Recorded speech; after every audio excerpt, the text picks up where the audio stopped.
तो मैं आज भी मानता हूं कि अगर भारत अपनी उस परंपरा की तरफ लौटे जिसमें गाय है, गोबर है, खलिहान है, तो जो पूरा जीवन शैली है उसमें बदलाव होगा।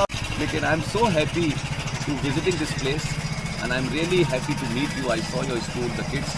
तो ये जो बच्चों के चेहरों पे एक वो कोई बहुत धनाढ़ परिवार के नहीं है, लेकिन उनमें कॉन्फिडेंस दिखा।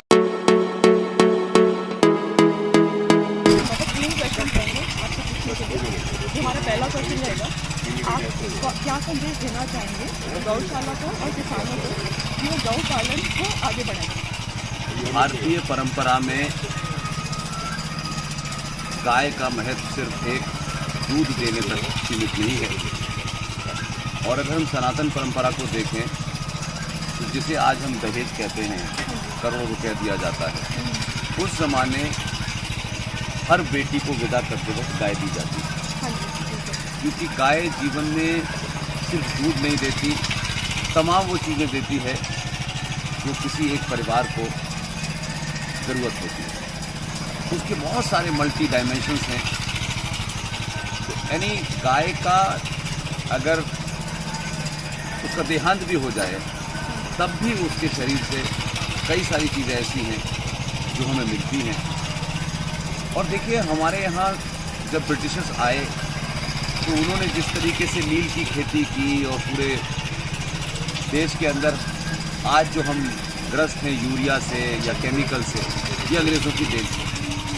अंग्रेज़ों ने इस देश की जो ताकत थी, जो शक्ति थी, चाहे वो खेती हो या गुरुकुल हो, उसको इसलिए ब्रेक किया कि जब तक वो इसे ब्रेक नहीं करेंगे और भारतीय जनमानस को जब तक वो अपने ऊपर निर्भर नहीं करेंगे तो लंबे समय तक वो राज नहीं कर सकते। और खेती को अब इस तरीके से कर दिया गया है कि ऐसा लगता है कि कृत्रिम खेती होने लगी है। ये कोल्ड स्टोरेज का जो सिस्टम आया, ये हो सकता है कि उन देशों में जहाँ 6 महीने ठंडा रहता हो, लेकिन भारत का जो मौसम है, जो भारत की क्लाइमेट है, उसमें कोल्ड स्टोरेज का कोई अर्थ ही नहीं है। क्योंकि हमारे यहाँ हर मौसम के लिए अलग अलग तरीके से उसमें आपका बिहेवियर भी बदलता है, उसमें आपकी स्किन पे भी असर होता है, तो खाने और सब्जियाँ सब वैसी पैदा होती हैं। तो मैं आज भी मानता हूँ कि अगर भारत अपनी उस परंपरा की तरफ लौटे जिसमें गाय है, गोबर है, खलिहान है, तो जो पूरा जीवन शैली है उसमें बदलाव होगा। और अनेक जो नई तरह तरह की बीमारियां जो आज हो रही हैं, वो इस कल्चर की वजह से हो रही हैं कि जो हमारा मौसम है, जो हमारा क्लाइमेट है, उसमें वो सूट ही नहीं करता है। इसलिए आप 20 दिन 25 दिन पुराना एक बासी रोटी को हम पिज़्ज़ा कह के खाने लगते हैं, वो हमारे मतलब पूरे सिस्टम के लिए नहीं बना है। तो हमने आज even for that matter, to be very frank, तो जो टॉयलेट सिस्टम है वो भी चेंज हो गया है। हाँ, तो हम वेस्टर्नाइज हुए, लेकिन अंधभक्त होकर वेस्टर्नाइज हुए, और हमें ये लगने लगा कि ये जो अंग्रेज़ी परंपरा है, जब तक हम ये अपनाएंगे नहीं तब तक हम दुनिया में कुछ कहलाएंगे नहीं।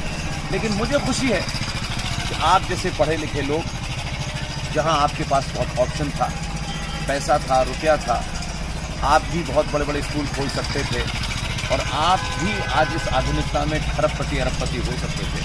लेकिन आपने अपनी पूरी जीवन शैली को बदला और आज आप एक ऐसे कोल्हू के सामने खड़ी हैं। और मैं तो इसको अगर हिंदुस्तान में कहे तो कहते हैं ये जुगाड़ है।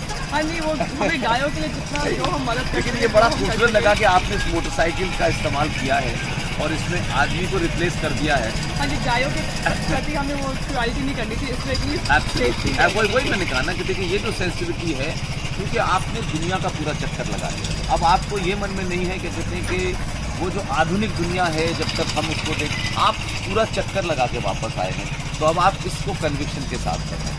तो मैं मानता हूँ जो आपने तीनों क्वेश्चन पूछे, उसमें मेरा यही कहना है कि भारत अपनी परंपराओं, अपने मौसम, अपने संस्कारों की तरफ लौटेगा, जिसे बहुत लंबे समय तक हमने इतनी हीन भावना, इन्वर्टिंग कॉम्प्लेक्स भर दिया उसमें कि हमें लगने लगा कि तमाम सारी चीज़ें बड़ी ख़राब हैं, डाउनग्रेडेड हैं। तो अब मैं समझता हूँ कि आज के 2022 के भारत में जब संसार क्रांति हुई है, तो दुनिया को यहाँ बैठे बैठे पता चल गया कि जो अपने आप को बहुत महान कहते थे, उन्होंने दूसरों को लूटा, उन्होंने उसको गुलाम बनाया, वहाँ के रिसोर्सेज को समाप्त किया और फिर वो भाग गए। तो आज पूरा वेस्ट जो है एक कमज़ोर दुनिया है, जो पैसे से कमज़ोर है, जो अपने पुराने संसाधन उनको समाप्त करके वो उनके ऊपर आज का वो थोप रहे हैं, जिसके कारण वो जिंदा है। लेकिन आज उनके यहाँ भी वही तमाम सब बीमारियाँ खड़ी हो गई हैं, हज़ारों ऐसी बीमारियाँ हैं, फिर उसकी दवाएँ हैं। तो पूरी दुनिया में मैंने देखा कि एक फार्मा माफिया है, वो तय करता है कि कोविड कब आएगा, वो तय करता है कोविड कब जाएगा, फिर वो कोविड में पहली दवा भी वही तय करता है, दूसरी भी वही तय करता है। इसी तरीके से एक वेपन का माफिया है पूरी दुनिया के अंदर, वो तय करता है कि कब युद्ध होगा और कब उसमें हथियार सप्लाई किए जाएंगे। इसके ताज़ा उदाहरण है आपका रशिया और यूक्रेन का मामला। तो ये चाहे वो ईरान इराक का झगड़ा 10 साल तक चलता हो, ये उन्हीं लोगों को हथियार भी बेचते हैं और उन्हीं लोगों को आपस में लड़ाते भी हैं। और एक तीसरा है पेट्रोल, ये ऑयल माफिया। तो ये पहले सिचुएशन क्रिएट करते हैं, फिर अपना माल बेचते हैं। तो मैं समझता हूँ कि आज सबसे ज़्यादा उन देशों को जिन्होंने अपनी परंपराओं को मजबूत रखा है, आज वो लोग ज़्यादा लंबे समय तक चल रहे हैं और इसमें भारत को अग्रणी बनना चाहिए। आप जैसे लोगों का जो रोल है वो ये है कि आप दोनों साइड्स को जानते हैं, तो आप उन लोगों को ज़्यादा बेहतर कन्वे कर सकते हैं जो ये समझते हैं कि नहीं हम आधुनिकता में हमें ये भी करना चाहिए, वो भी करना चाहिए। आज पूरे हमारे परिवार की पद्धति टूट गई है और ताज्जुब की बात यह है कि हमारे परिवार में कभी बच्चा किसी के माता पिता अगर ना रहे, वो बच्चा कभी अपने आप को लावारिस नहीं मानता, क्योंकि हमारे यहाँ जो रिश्तों का जो ताना बाना था, चाहे वो मौसी हो, चाहे वो बुआ हो, वो फूफा हो, लेकिन आप देखिए कि हमारे रिश्ते इमोशंस पे हैं, खून पे हैं, और अंग्रेज़ों के रिश्ते कानून पे हैं। अब ये तय नहीं हो पाता कि ये फादर इन लॉ है, ये कौन सा वाला फादर इन लॉ है, दोनों तरफ की, और वो इन लॉ है, यानी लॉ के हिसाब से है, वैसे नहीं है। तो हमारे यहाँ सारी चीज़ों का हरा हुआ है। लेकिन I am so happy to visiting this place and I am really happy to meet you. I saw your school, the kids. तो ये जो बच्चों के चेहरों पे एक वो कोई बहुत धनाढ़ परिवार के नहीं है, लेकिन उनमें कॉन्फिडेंस दिखा। और ये कॉन्फिडेंस इसलिए है कि जब आप उनके सामने खड़े होती हैं तो उनको लगता है कि हम भी ऐसे ही हैं, गैप नहीं लगता। वो हम भी कोशिश करें कि उनकी तरफ भी बढ़ाओ, तो वो लोग भी अपना मतलब आगे बढ़े। Education is the first step, वो आगे बढ़ेंगे। और उनको लगता है कि शायद वो जो अपना पोटेंशियल है उनको यहाँ आने के बाद दिखाने का मौका मिलता है। आई एम रियली हमारा एम यही रहता है कि wonderful. I am really thankful कि ये जो हमारे ऑर्गेनाइजर हैं यहाँ लेके आ गए मुझे, नहीं तो मैं ये सब देख ही नहीं पाता। अच्छा, जब मैं आया था तो मुझे नहीं पता था कि आप जैसे लोग मुझे मिलेंगे। मुझे ज़्यादा कोई मास्टर साहब खड़े होंगे, कोई टेक्निकल स्पीच के पार्ट से होंगे, लेकिन आप तो बिल्कुल एकदम मुझे कहना चाहिए कि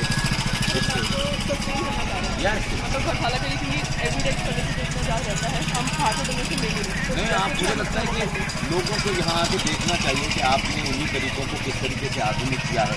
खासतौर से जो आपके यहाँ आज जो दूध है और फिर उसमें से आप मक्खन निकालते हैं, फिर उसको भी मार्केट में बेचते हैं, फिर जो मट्ठा है इतना बेहतरीन, मैंने तो मैं सिर्फ सालों के बाद मैंने किया। थैंक यू भाई।